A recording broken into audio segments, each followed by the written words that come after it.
সারা দেশে ভোট গ্রহণ শেষ, এখন সবার চোখ গণনার দিকে।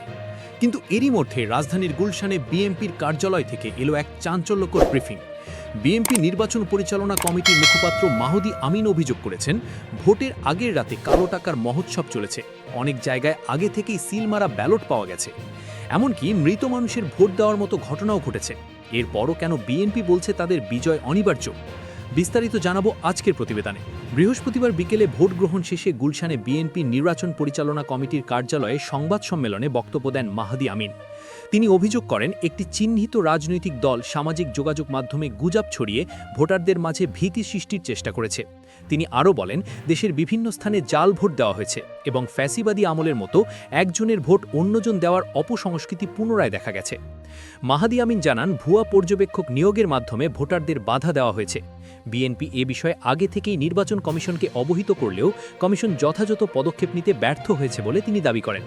তার মতে, কমিশন আরও আন্তরিক হলে এসব জালিয়াতি রোধ করা সম্ভব হতো। এত সব অভিযোগের মাঝেও বিএনপির সুর ছিল অত্যন্ত আত্মবিশ্বাসী।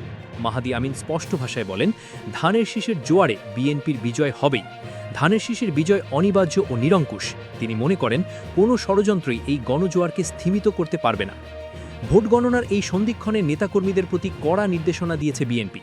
মাহদি আমিন বলেন, ভোটের চূড়ান্ত ফলাফল নিশ্চিত করার আগে কেউ যেন ভোট কেন্দ্র ত্যাগ না করেন। তিনি ফলাফল ঘোষণা না হওয়া পর্যন্ত সবাইকে সতর্ক ও অত্যন্ত্র প্রহরীর মতো দায়িত্ব পালনের আহ্বান জানান। নির্বাচনী সহিংসতায় যারা প্রাণ হারিয়েছেন এবং আহত হয়েছেন তাদের প্রতি বিএনপির পক্ষ থেকে গভীর সমবেদনা জানানো হয়।